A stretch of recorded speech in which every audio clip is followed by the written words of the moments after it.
So finding similarities. So Vanessa, what else?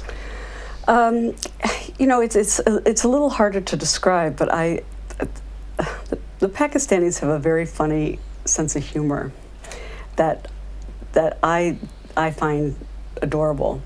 And here you have to get to know them better. Indeed. And a sense of playfulness and fun as well. And you know, I've seen it everywhere. I've seen it with the Pakistani, you know, high-altitude porters, you know, where we have down days and we'll just be sitting on the glacier waiting for something, trying to acclimatize. And there's nothing to do. Nothing to do. Everything's packed, there's nothing going on. And, you know, they'll line up some rocks and take a rock and try to knock down rocks, you know, and then everybody will take their turn and, you know, we'll create little games to play. And, you know, it's just kind of that sense of, you know, who can do it and who can take the rock and who can knock it down.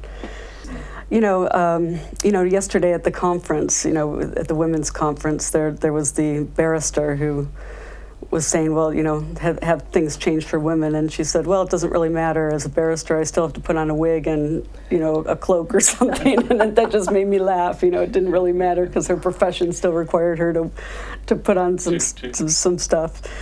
And then I just think, you know, back to, you know, a great old BuzzFeed clip that, you know, showed Homeland as a DVD series, and one of the Pakistani comedians taking that apart and saying, you know, I'm sorry, you know, we are Indo-Aryan, we are not Arabs, and did you really have to hire Arab actors, you know, and you know, don't you have professors like, you know, at Princeton and Yale that can like tell you this stuff, that help consult with Hollywood? Like, you know, he was just outraged, and you know, and that's not what happens to bulletproof glass when it shatters. Let me show you what happens, and you know.